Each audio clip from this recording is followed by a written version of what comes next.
Hey, this is Doc G, and today on Earn and Invest, we're going to talk the history of financial independence with the incomparable J.D. Roth and Grant Sabatier.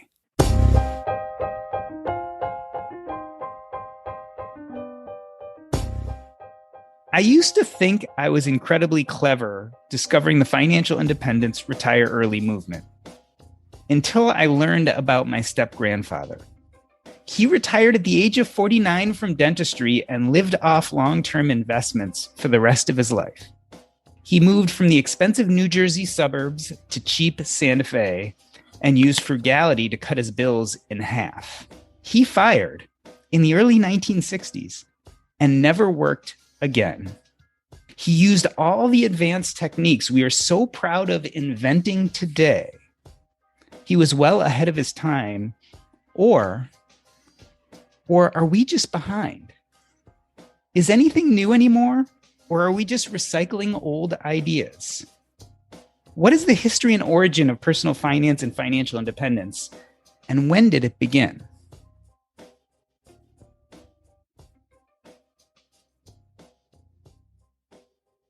Grant Sabatier is an author, podcaster, blogger, and entrepreneur. His best-selling book is titled Financial Freedom, A Proven Path to All the Money You Will Ever Need. And J.D. Roth is the founder and editor of the personal finance blog GetRichSlowly.org and the author of Your Money, The Missing Manual. Grant and J.D., welcome back to Earn and Invest. Grant, let me start with you. Let's talk about today's modern financial independence retire early movement. When do you think it began, like this version of it?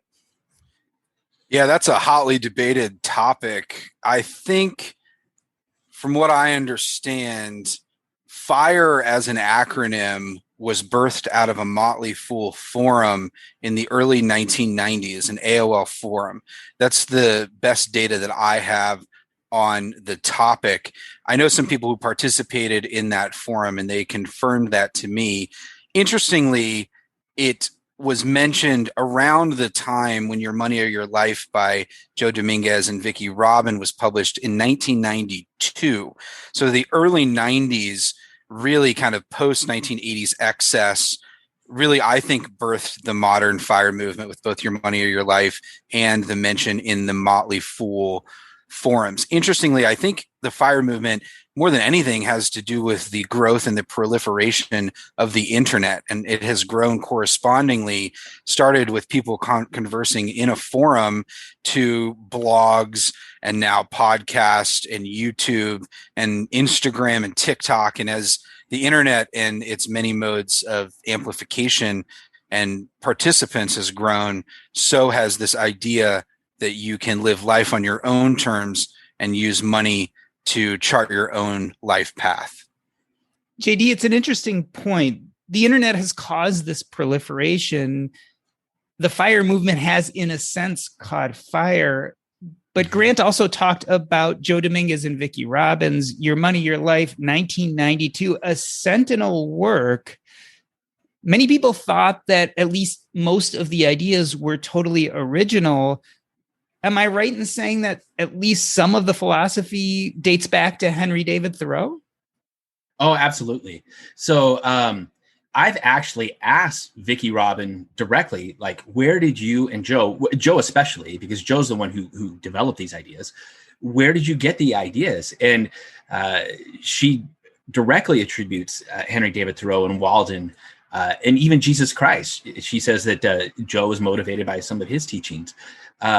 But I think it's interesting to look at Your Money or Your Life and realize that it didn't just spring fully formed from nothing. It was influenced by all sorts of things that came before, both in the distant past, like Thoreau, but also as recently, looking at 1992 when this was published. In 1988, there was a book called Cashing In on the American Dream, written by Paul Turhorst. And this is, to me, Your Money or Your Life, it's the first big book in the modern financial independence movement. But Cashing In on the American Dream, to me, is the first like real seminal work of the modern financial independence movement, because this is where these ideas were laid out. And Paul Turhorst, he was an accountant who got fed up with the high pressure job and decided, you know what? He was sitting in an airport, I think, and he ran some numbers on the back of a napkin or something and said, "Oh my gosh, if I just quit working, I have enough money to live the rest of my life." And so that's what he did. Something like 1984, he just stopped working, and he and his wife, I think they traveled the world. I'm not completely clear on what their story is, but they traveled around and they've continued to do so. And so it's interesting to look that there is this gradual progression, and people like Joe Dominguez and Vicki Robin were influenced, yes, by some longer ago figures, but it's a continuous thing. It's like we're reinventing the wheel over and over again. A lot of times, this concept has been around for a long time, but we just keep rediscovering it.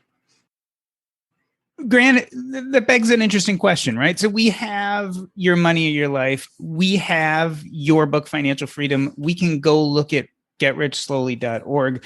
What you guys have done is you've almost produced the cliff notes, the summation, right? You've brought it to modern day and brought it all together. Why, Grant, and go back and study previous writers? Why delve back into time and look at the history? What does it do for us? Yeah, that's a really great question. And I echo JD's sentiment that I think that everything is being reborn in every moment. I think a lot of these principles really, they have amplification moments throughout history. And so what you have in the first books published in the, 1740s, 1750s, Ben Franklin, this idea of thrift and economy. Ben Franklin is actually America's first early retiree and was extremely frugal and thrifty and wrote about it in Poor Richard's Almanac. Then the idea of thrift actually started at the center of the domestic household, where finances were actually managed by the wife or the spouse or the woman. This idea of sort of domestic economy. I have a number of books from the 1780s that are focused around sort of simplifying your home and making your money go as far as possible. So these ideas actually, I think, really are core to what it means to be an American, and our country built on self-reliance, this idea that you can create the American dream and chart your own course. FIRE is simply a fast track to that. It's, the irony is that the American dream now is, work for 30 or 40 years and then sail off into the sunset. And I think throughout American history, there's just been this counter narrative that you don't have to choose to do that. It's just, and there are amplification moments from Ben Franklin to Thoreau to Vicki Robin and Joe would be another one. I think Pete and Mr. Money Mustache, relit it for the internet age. And then all I really did was take all of these ideas and put them to practice in my own life and create my own flavor, my own version. So the way I decided to live it was a little bit more hardcore than most people. And I learned a lot through that process. So that's all financial freedom really is me standing on the shoulders of all of these giants and using the internet to its fullest capacity to find ways to make money through online side hustles. And every single dollar that I've made and invested has been online. And so I'm that articulation that the internet gives you the ability to fast track that. And now you see, even beyond me, online creators who are going even faster, and so I think there is this natural acceleration of information and ideas that's distinctly American.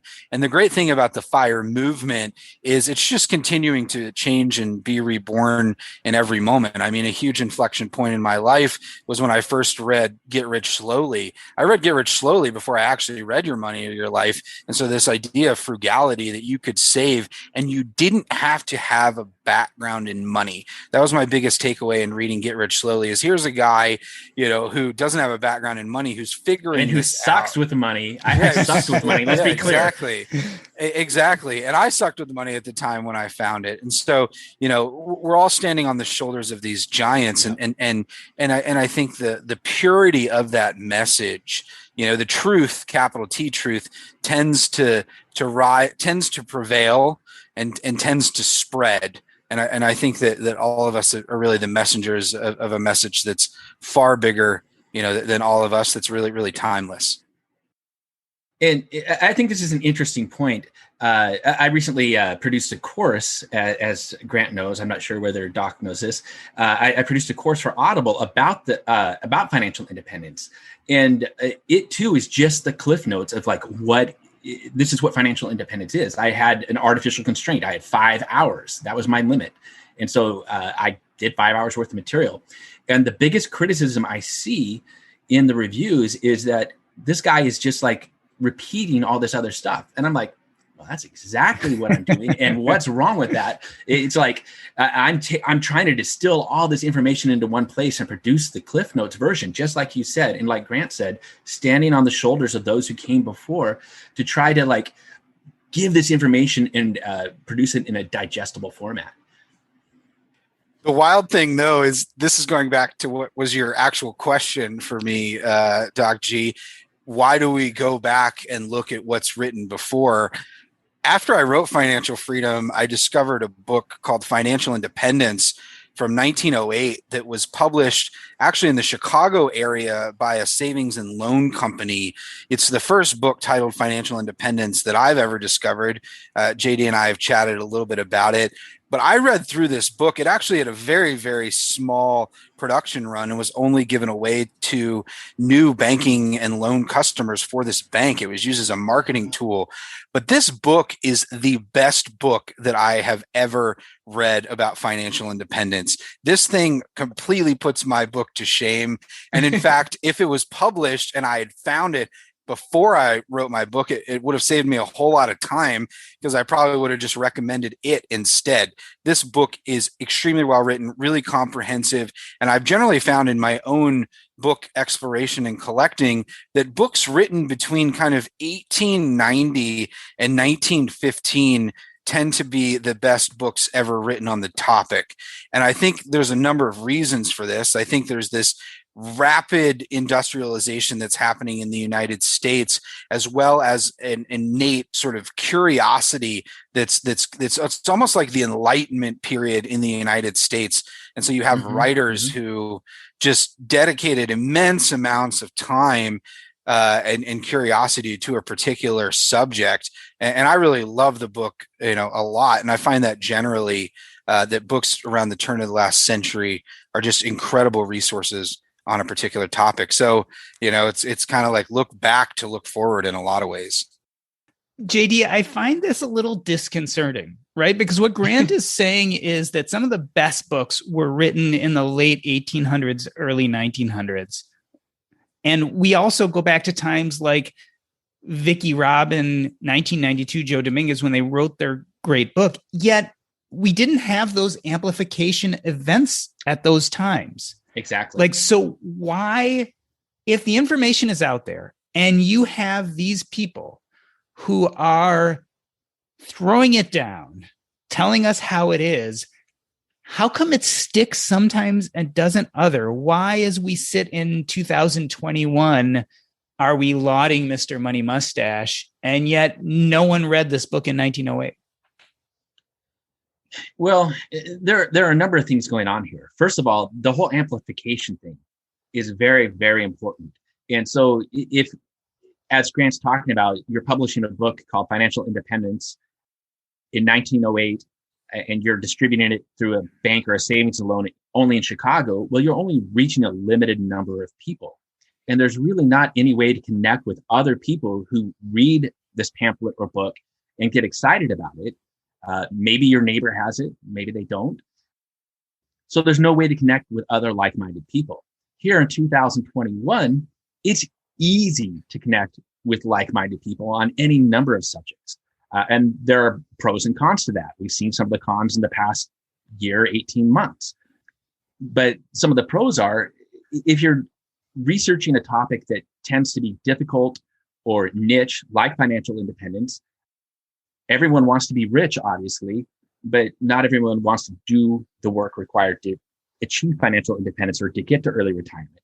And so being able to connect with other people who are interested and who are motivated, that's not necessarily amplification, but it is connectivity.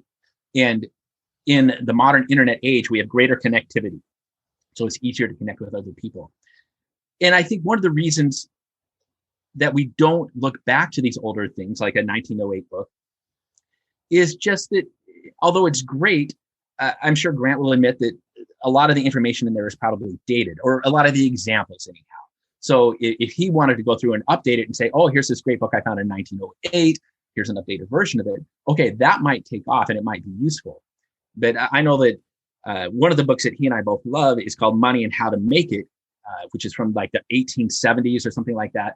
And in it, there's a lot of examples about building wealth with livestock, with sheep and pigs. I mean, these are the actual examples, and they're great. It's a great book, but it's just not necessarily relevant to somebody who might be making their money in social media nowadays. Maybe you're a social media marketer for a large firm or something, and you don't want to learn about achieving financial independence through raising sheep. So let's have a little fun here, Grant. You mentioned 1908 was this book, Financial Independence. Where was the first reference you found to this concept of financial independence? I know that there was this term pecuniary independence that you came across. The pecuniary independence is actually Money and How to Make It. That's a JD discovery. I think JD's got a first edition immaculate copy of that book in his collection, and I've only been able to track down a really extremely tattered copy. So JD's the authority on pecuniary independence amongst this group, but really financial independence. It is that 1908 mention. Before pecuniary independence, it was often this idea of thrift. Even frugality doesn't make an appearance. Thrift or economy is often how it's talked about. And one of the reasons for that is, believe it or not, the word financial is a relatively new word, at least in the way that we use it. So before the Civil War, you didn't really talk about financial anything. You talked about pecuniary stuff. And so you never would have had the term financial independence because it just wouldn't have been a phrase that anybody would have thrown together.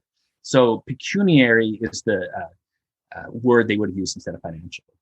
JD, what about this idea of frugality? I think I've seen you mention a book from 1832, The Frugal Housewife. Was this idea of frugality common before then? Yeah, I think frugality and thrift has been a concept that certain people or certain portions of the population have embraced for a long, long time.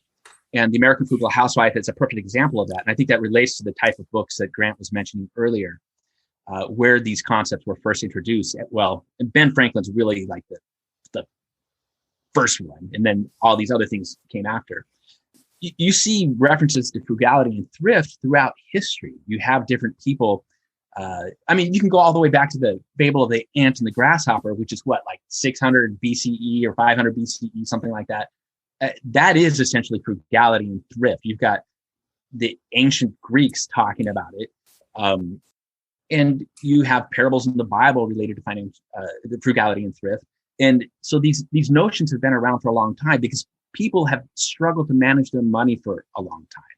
There's this myth that somehow people in the past were better with their money than we are today, but it's just not so.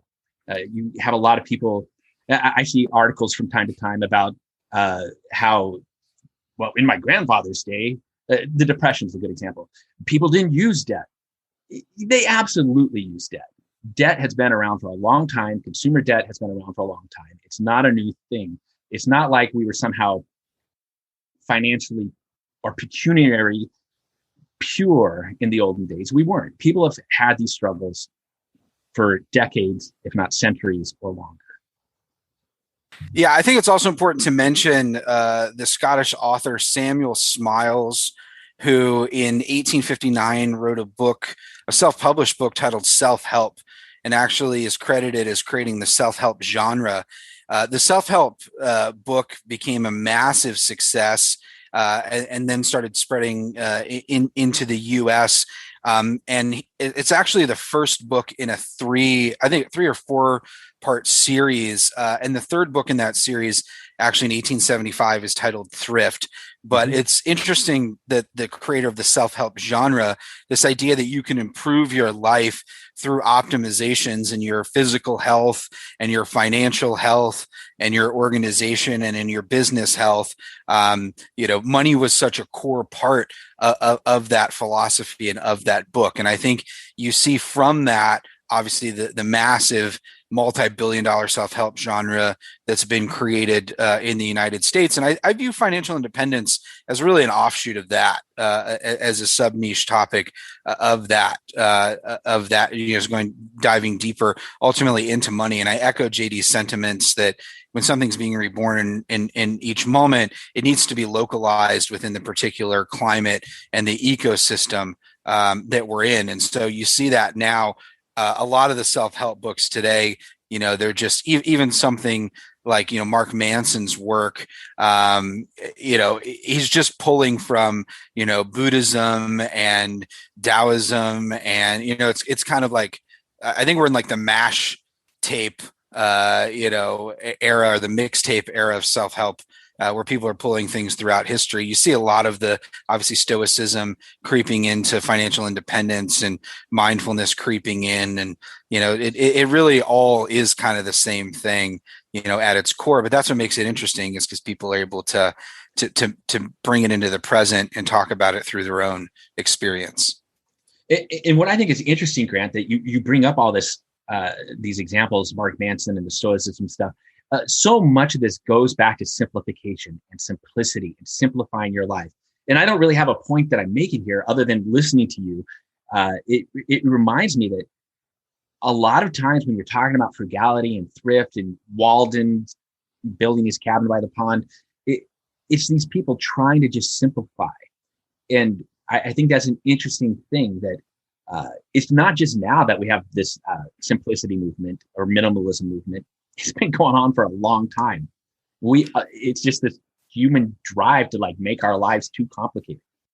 The really interesting thing about Thoreau, and the problem that I actually have with him, is that he's viewed as sort of a little bit two-faced within the historical narrative. And he actually, he rented Walden Pond, which is on Emerson's property. A leech. Yeah, exactly. And so that's this idea too. You have to think about that idea of the amplification within the financial sort of independence, let's say, movement. There is that criticism that often comes on those amplifiers of, do they really own this? Is this really new? I mean, just go read the reviews of my book, and it's extremely polarized, where people are like, oh my gosh, this changed my life, mixed with, oh, I've already heard all of this before. And I actually think that's a really nice place to be, because that, I think, means that you've been successful in sharing something that's quite timeless with an entirely new audience. And that's just a kind of an interesting idea whenever, there's always going to be haters attached to any sort of truth message that tends to persevere. JD, talking about this idea of when we put something out there, is it something new, or is it just a repetition of what's been there before?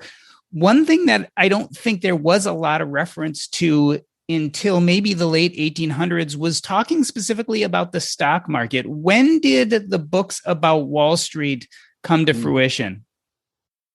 That's a great question.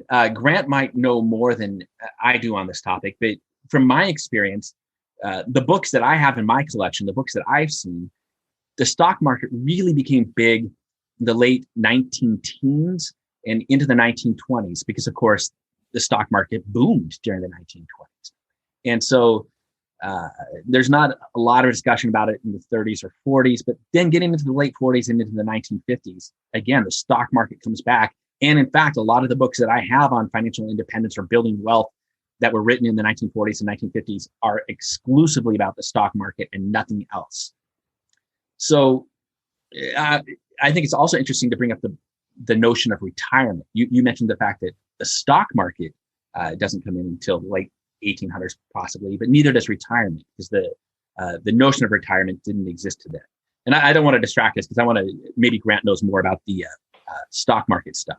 But it's interesting to look at those two notions and see that they came around about the same time. Yeah, I mean a lot of the first stock market books that were written in the 1870s, 1880s, late 1800s are really kind of memoir, sort of tell-all exposés in, hey, here's a lot of people who are kind of getting rich, trying to get rich quick, and here are the troubles and toils of what it means to be a Wall Street trader. It really, at that time, it wasn't the average everyday American who was investing in the market. It was just a select group of people.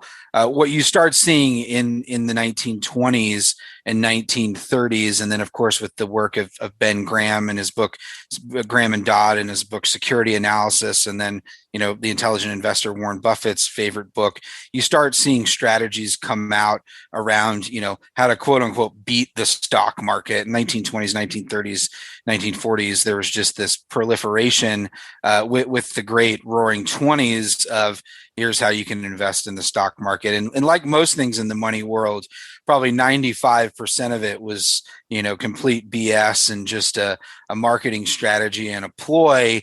But, the books that have persevered, from that time, and ideas that have persevered from that time, are everlasting, like value investing and those types of things. And I want to bring up one of the books that I really, really like. I don't know why I like it.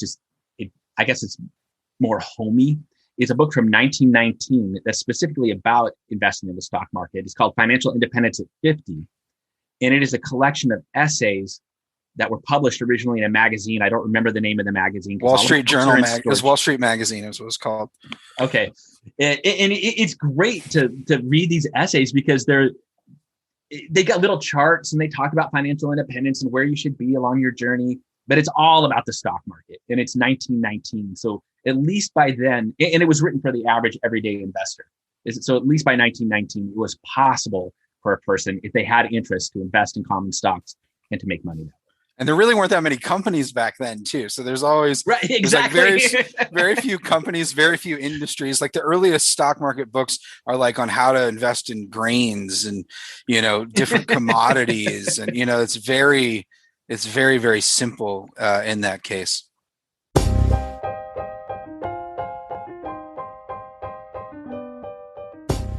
We're talking with JD Roth from GetRichSlowly.org and Grant Sabatier, the Financial Freedom Book.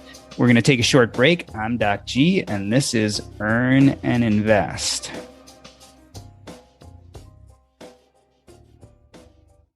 Do you ever wish you invested early in some of the best performing IPOs of 2019 and 2020? Our crowd investors were, and now you can join them in what's next. With our crowd, accredited investors have access to invest directly, easily, and most importantly, early. Our crowd investors have benefited from our crowd companies IPOing like Beyond Meat or being bought by companies like Intel, Nike, Microsoft, and Oracle. Professional VC research identifies promising companies and funds across a range of sectors, stages, and global locations. Our crowd is investing in medical technology, breakthroughs in ag tech and food production, solutions in the multi-billion-dollar robotic industry, and so much more. You can learn more and get in early at ourcrowd.com/EAI. If you're interested in investing, you need to join Our Crowd. The Our Crowd account is free. Just go to OURCROWD.com/EAI.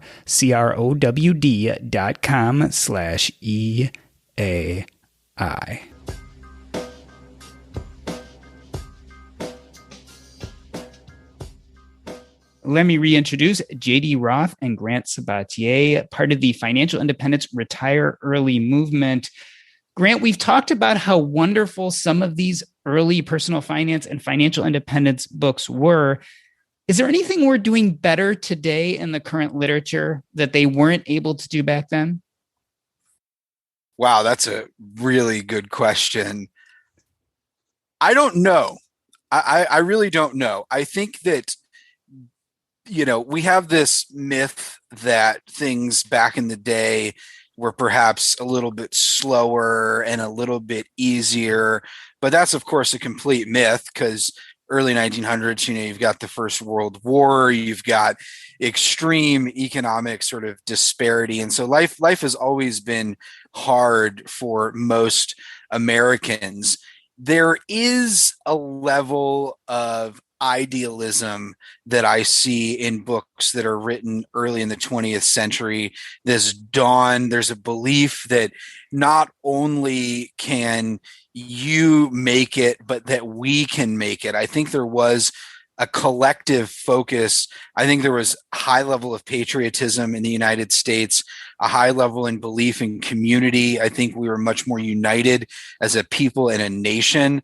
What you see now in a lot of the work, I think a lot of the financial independence movement, there is this sort of libertarian bent where it's me, myself, and I, critical of big government. I'm going to get one out on the government. I'm going to pay zero taxes by keeping my income zero.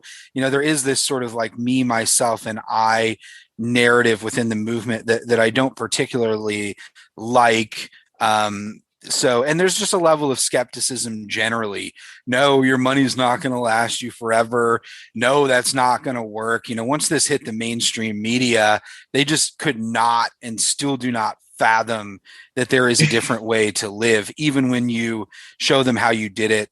Introduce people, many people, and show them people from the past who have done it. Exactly. I mean, for some reason, it's just counter to this capitalist narrative, which is ironic generally, because capitalism was what makes financial independence possible. But somehow the media just wants to push against it, just like they do most good ideas anyway.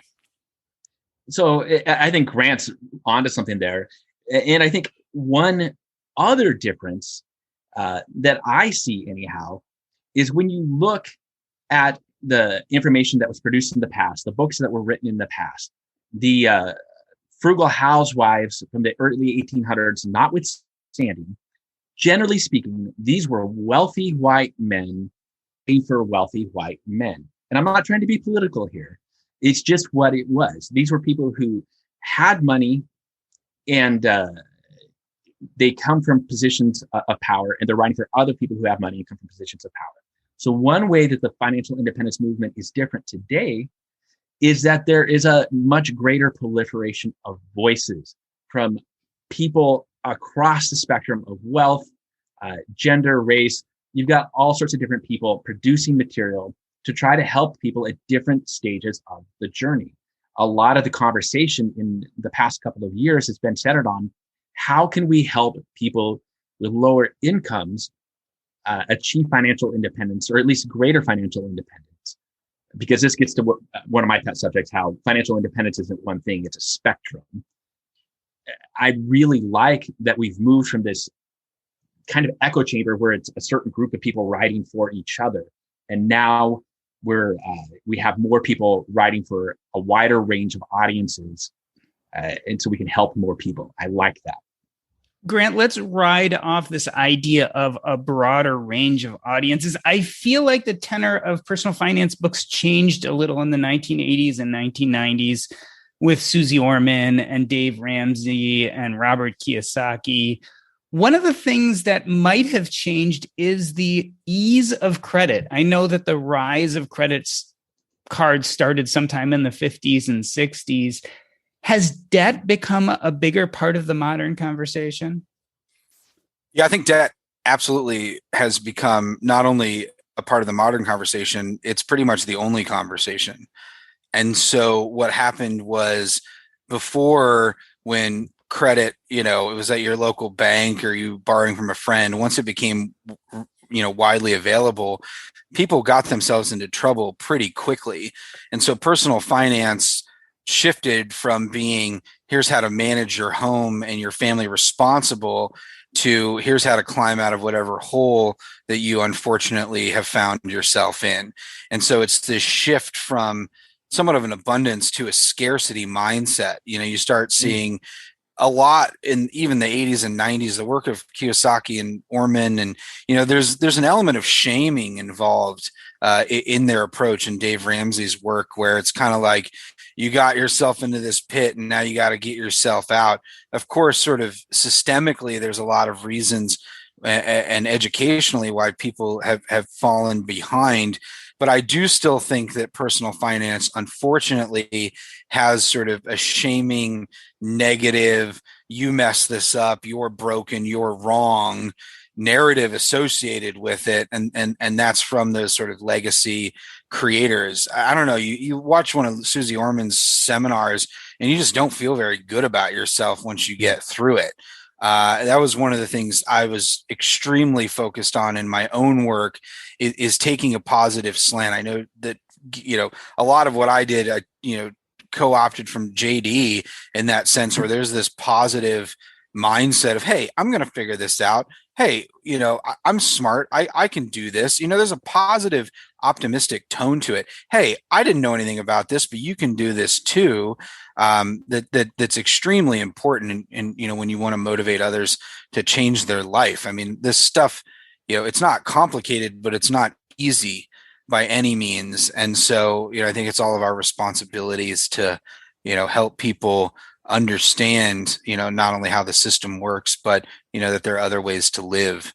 And that focusing on debt or student loan debt or talking about it really distracts from this idea that we live in such a remarkable time in history where it's so much easier to live the life that you want in a way that wouldn't have been possible even 20, 30 years ago. Yeah. And Grant, I think you bring up something important, or at least skirted the edge of it. And there's a lot of debate on a policy level about the problems with this country. And you can argue one side or the other, and that's great. And I think we should, as a society, address the systemic issues that hold people back. But ultimately, regardless of how the politics shape out, each of us as individuals need to take responsibility for whatever cards we have been dealt. It doesn't matter whether you've been given good cards or bad cards. You need to play what you've been given and just do your best within that confine. And I'm not saying that you should just like accept your fate, but I'm saying that if you're in a crappy situation, accept that you're in a crappy situation. For myself, I was born in a poor family and grew up poor. My parents didn't know how to manage money. And so when I got out of school, I ended up deep in consumer debt. I did dig my own hole. I'll shame myself here. I made some poor choices. Ultimately, I had to figure out how to get out of that debt and how to build wealth. And so all of this, I think it's both. I think it's important that we address both aspects, I guess. Look at the broader, the bigger picture and figure out, okay, how can we make it easier for everyone to get ahead? But at the same time, as we're doing that, look at our own lives, our individual lives, and say, okay, this is my situation here. What are the steps that I, as an individual, need to take to improve my own life? Grant, did you come across any texts, let's say before 50 years ago, that talked about some of the systemic issues as opposed to just the personal issues? Not a whole lot. I mean, that's the sort of political narrative, and even just the field of economics generally is something that, it's its own subfield, from Keynesian economics and this, what can people do, or Milton Friedman, what, is it the system or is it the person, and how do we structure society in this way? I mean, you can go all the way back to, Marx or Adam Smith. I mean, Marxism is fundamentally about the alienated laborer. I mean, right. The idea today that so many people are unhappy with their jobs and quitting has a direct line to the fact that capitalism, a byproduct of it, is that most people have bullshit jobs. There's this amazing David Graeber book. He unfortunately just passed away recently. He's a professor. It's called Bullshit Jobs. And it's built on this idea that most jobs within capitalist societies like the United States, it's just middle managers and your cogs in a system, and they're jobs that really don't matter. They're jobs for jobs' sake. They don't matter a whole lot. And when you're in them, you feel like you're not creating a lot of value or a part of a lot of value creation. And so you naturally feel stuck in your life. And so, that goes back to Marxism generally. And I think, this idea that within any capitalist company, you're in a legal pyramid scheme, like I talked about in my book, naturally the money kind of flows to the top. And so, when you're close to the top, you can be kind of happy because you're making more than the person below you. But when you're in the middle or in the bottom, it's just not a really good place to be. And I think, thankfully, one of the silver linings of this pandemic is that people are recognizing and waking up to the fact that they're not willing to make that trade-off for their life that they were before. And so you don't see systemically a whole lot written in the personal finance narrative. Everything is naturally political. Unfortunately, personal finance is really kind of a dumbing down of a lot of ideas that existed throughout history. And that's just a byproduct. You read Helene Olin's book, Pound Foolish, a lot of people writing about personal finance have something to sell you. And I think one of the things about JD's work and my work and Vicky's work, and, if I can put myself briefly in or even Pete's work, it's that, we don't really have anything to sell you. You know what I mean? There's not some massive $20,000 Tony Robbins style mastermind you can buy into. And so I'm grateful for that a lot of the content creators these days, it stands on its own because it's not being used. And that's the challenge with the FIRE movement now. And I gotta share this because I think now in the last 2 years, FIRE, once it spread, is really in a lot of cases being used as a marketing ploy to get people into high cost, low quality investments or coaching programs or courses. And so naturally with any language, it runs its course. And I think FIRE's really been co-opted in that case, which kind of makes me sad, but it's the natural cycle of a lot of things. But the idea will persevere. It'll run its even FIRE will run its course, but the ideas I really do believe are timeless. That's interesting. I've seen other people refer to these expensive courses and stuff. I haven't seen any of them myself. I just know that there are people out there complaining about how people are trying to sell expensive courses right on the back of the FIRE movement. But I wanted to mention, Doc, that in my reading, I don't see any addressing of the systemic issues in the personal finance manuals of the 19th century or even the first 3/4 of the 20th century. It's only really once you get to maybe Vicki Robbins' work that the systemic stuff begins to be part of the conversation. But I think it's important to note, and I know I just kind of touched on this a few moments ago, but I feel like it's a false dichotomy. You've got people on one side saying, we've got to talk about the systemic stuff. It's the systemic stuff that's holding everybody back. And you got people on the other side saying, no, it's all about individuality. It's all about individuality. It's not an either or thing. That is a false dichotomy. You can address both. Both things are important. We need to have a system that works, makes it equitable for everybody, but you've also got to take individual responsibility for your situation, whatever your situation happens to be.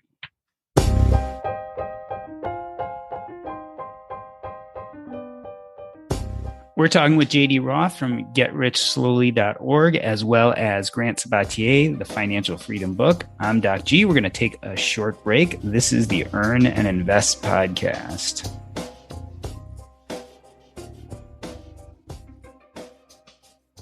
If you've been listening to this show and trying to figure out how do I increase my top line, one way is through real estate. And when I want to learn more about real estate, one of my favorite places to go is the Real Estate and Financial Independence podcast with Coach Carson.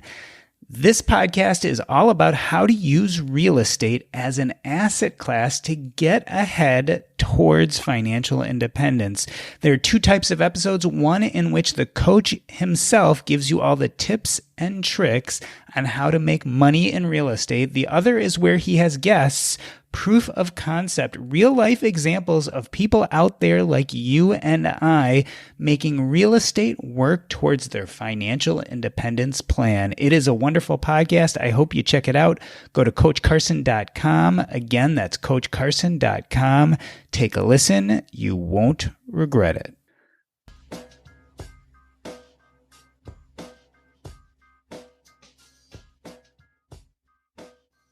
We're back with JD Roth and Grant Sabatier. Grant, you were talking about a moment ago, the FIRE movement has been at times co-opted for people who are trying to make money. we've noted that at least the last decade or so has been that amplification period for the FIRE movement. Does it die out? I mean, we've gone back in history and looked at all these books that were talking about financial independence in the 1900s and pecuniary independence in the 1800s. We know that Ben Franklin retired at the age of 42 in the 1700s. Are we bound to 100 years from now, someone be searching through the library and find Grant Sabatier's book and be like, oh my God, he was talking about this 100 years ago? He's talking about financial freedom, man. Well, I hope they find the 1908 book, Financial Independence, instead of mine. That's a really great question. I think naturally, for new things to be born, things have to die. And I think that FIRE has had a good run. I think it'll continue to be prevalent probably for the next couple of years, just as people are latching on to a way to explain a different way to live. But really the success of any movement comes when it's no longer talked about, when it's become part of the mainstream, whether it's, gay rights or feminism or it becomes such a part of the culture that people are like, oh, that's a different way to live. They don't have to label it as anything specific. I think we're getting closer and closer to that. Naturally, people need a way to explain it to people who don't understand what it is. Internationally, I do see growth. My book has sold extremely well, as has J.L. Collins and Christy Bryce's, in Japan, in Taiwan, in Malaysia, these places, in South Korea. So the message globally has gotten legs, and I think FIRE is an easy way for it to spread, globally. But I do think it's becoming more and more part of the mainstream, and has a couple years left. But looking back, 100 years from now, I'll echo, Jeff Bezos, who I both love and hate for many reasons, who said, there's an amazing interview in the late 90s where he's like, people in 100 years will look back at sort of the dawn of the internet as this enlightenment sort of golden age. And I think that FIRE, financial independence, this idea that you can, from anywhere in the world on your mobile phone and computer, create value and make money to live your life and power your life. I think that, and you don't have to be this massive corporation. You can create a course or create content and amplify your message to the world. I think this will be viewed, along those lines. And this is really representative of that more than anything else. We all say kind of money only matters, if it helps you live a life you love. And I do believe what I see now on Instagram and the internet and TikTok, you got people younger than all of us who are living incredible lives in ways that we wouldn't have thought possible. And they're doing it because they have their computer and they can live anywhere and they can make money any way they want. And they're crushing it on YouTube or Twitch or, whatever. I love seeing that. Those are things that just really weren't available, to us 10 or 15 years ago. And I think this really is the golden age of the internet, and FIRE really wouldn't exist without the internet, because if not, you would have had to go clock in to your factory job, the only factory in town, and be at the mercy of the company that could move the factory out at any given time. I disagree that FIRE wouldn't exist without the internet, because it did exist without the internet. It just would be smaller. It would be much smaller.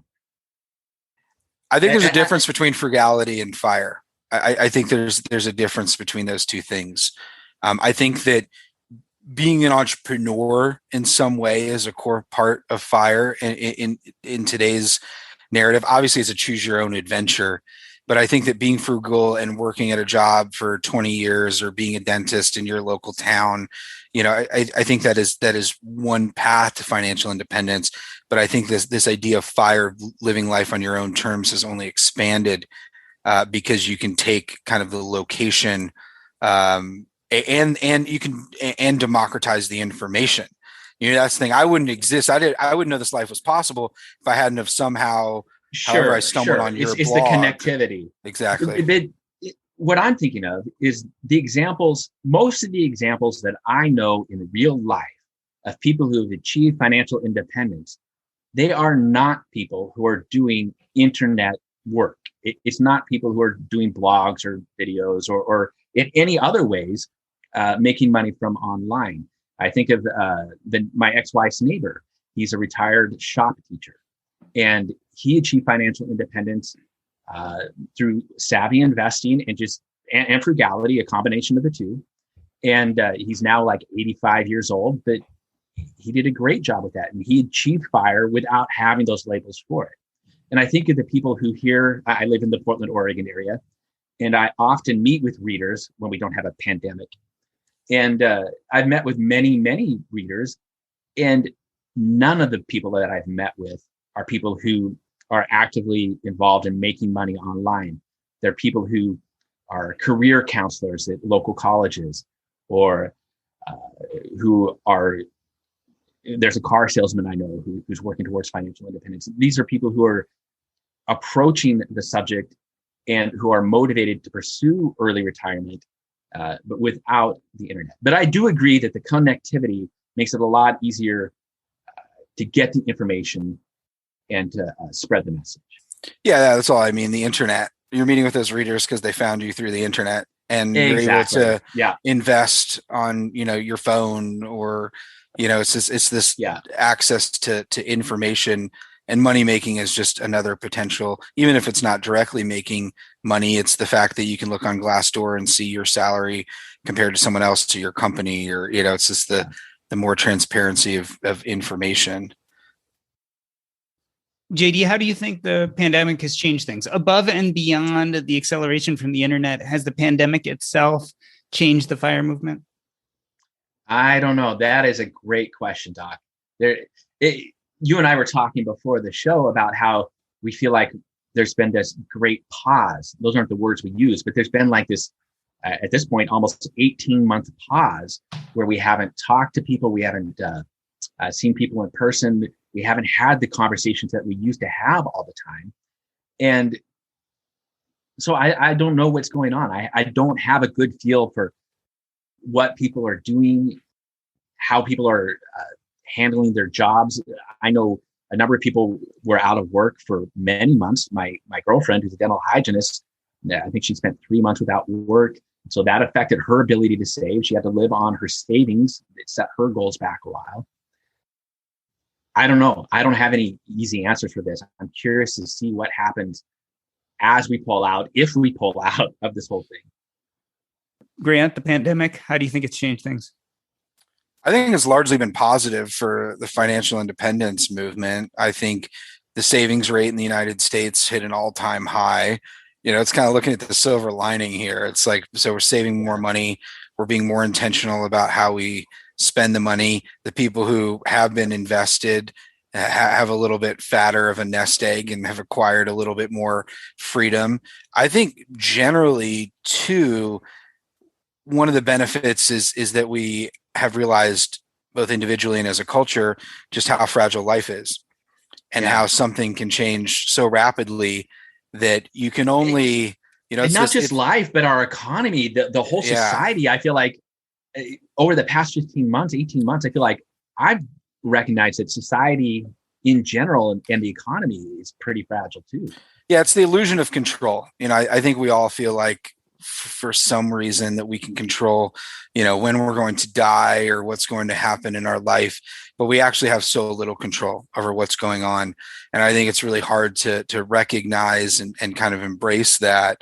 And I think that's what we're forced to reckon with. We're all told now that there's likely going to be another pandemic, perhaps, in our life. And we actually have been let off relatively easy with this one compared to something that could come in and just kill everyone. And so life is fragile. I think that, the beautiful thing about money is that it does allow you to acquire freedom in your life to make different choices. And you're seeing that play out. People aren't going back to jobs they hated. There were 5.7 million new businesses started last year. People are choosing to live life on their own terms. People are stuck at home and they've got to figure out how I think it's both. Yeah. So it's kind of like, it's shaking everything up. And thankfully, there was this fire narrative that was out there, and people have latched onto it. They're saying, oh, wow, if I can save a little bit more money, I can acquire more freedom. And like JD said, it's just a spectrum, and it's a choose your own adventure. The important thing is that you choose your own adventure. And so the better you know yourself and the more aware and the trade-offs you want to make, and the easier it is. If you don't choose your own adventure, somebody's going to choose it for you. This is an important thing that I think people just don't realize. If you don't choose where you're going, somebody else is going to make that choice for you, and you probably won't like it. I think that's the mic drop right there. Yeah, well, I was going to say what I've really enjoyed about listening to you guys talk about the history of personal finance and financial independence is that when you go back and you look at these books, you realize that, yes, indeed, we recreate the wheel over and over again, but we always get a slightly different product. And the different product we get is because we live in different times and we have different needs. And one of the joy of knowing both of you is that you've been part and parcel of creating that content, which has helped us, the greater us, improve the product that we are working on right now. No doubt in 100 years, things will be different, yet the base that we've formed and the incremental gain that we've added has meaning. And I think it has meaning in our lives, and I think it has meaning in the lives of people who are just trying to make better lives for themselves. I want to thank you both for coming on. I want to end this episode the way I end every episode, by asking you what's up next and where can we find you on the internet. JD, why don't you go first? What's going on? Oh boy, that's a loaded question for me. What's up next? Well, I mentioned earlier that I live in Portland. I've lived in the Portland area all my life, but hey, I'm moving. I may be giving up the personal finance gig entirely to pursue art school, but maybe not. Who knows? Right now, Grant was just talking about how the pandemic changed things. For me, it's like forced me to re-examine, what do I really want to do with my life? And the answer to that is, I want to live someplace where I'm happy and do things that make me happy. And that's what I'm going to do. And at this point, if people want to get in contact you, how can they reach you? They can find me at getrichslowly.org. I'm still writing there irregularly, at least for the foreseeable future. And Grant, what is up next for you, and where can people find you if they want to interact? It's about 71 degrees here. I think I'm going to take a bike ride after this and enjoy my Tuesday afternoon. I've done enough talking for the day. If you want to check out my own writings about money, I just wrote a post that I'm particularly proud of, 50 things that I've learned about money over the past 10 years. And you can find that at GrantSabatier.com. Check that out. If you're listening to this in South Korea, the new second edition of Financial Freedom is out. Go pick it up, completely revised and updated for these times. Thanks. And if not, you can find my book, Financial Freedom, at your local library. If they don't have it, ask them to order it, get it for free wherever you can. And on social media, hit me up at Millennial Money on Twitter, at Millennial Money Com on Instagram. This has been so much fun. This has been the highlight of my day. Awesome. Well, this has been the Earn and Invest podcast. On behalf of myself, Doc G, I'd like to thank JD Roth and Grant Sabatier. That's a wrap.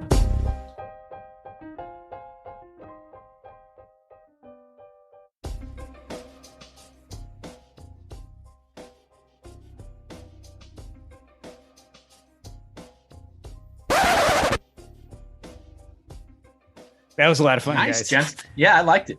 That was that covered just so much stuff that I did.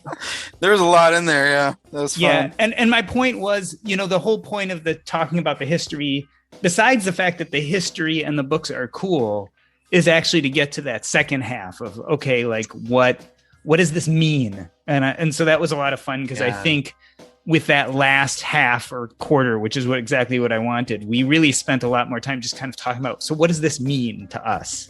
Yeah. I thought your question about do the old books address the systemic stuff? I thought that was very interesting because they don't. They really don't. No, they don't. It wasn't a concern, which again it speaks a lot about how the world has changed. And we know it's fundamentally and incrementally changed. The interesting thing is the world wasn't any more just back then than it is now. It's just we're talking about it now. Yeah. Right. So it was, it was just assumed that whoever wrote a lot of these books were probably white men or maybe women who were running households. But you weren't getting any of the voices of the people who are struggling kind of at the lower dregs of the economic society at the point. Yeah. Grant, I didn't know you were writing at grantsabatier.com. I'll have to go check that out. I mean, I am loosely, it's one of, I am loosely. I actually wrote the post for Millennial Money, but I'm like syndicating my content I write on Millennial Money that Motley Fool pays me for on my own website, because why not? Why not? That was a good post. I read it. Yeah, it's polarizing. Got a lot of traffic. Definitely got a lot of traffic. Grant, everything is polarizing, and the more popular you are, the more polarizing it is. Yeah, so it's just people are just like, but you know who isn't polarizing? Someone no one reads. What? Well, it's polarizing for the two people that do read the person. I'm over the polarization. So over it. Man, you got just distance yourself from it, dude.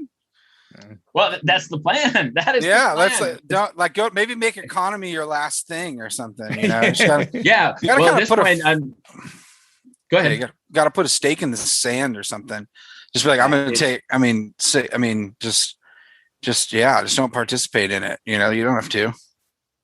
No. And then we're going to have to do a bunch of like OG events for people who don't really want to talk about personal finance, but just like hang out with each other. Exactly. I love that stuff. Go hang out with the cabooses or go to the Camp FIs just to hang out. Whatever. I just don't see that polarization. Because I'm not as deep in it as you. I don't literally talk to anyone in the personal finance world at all. I just kind of stay in my own little corner.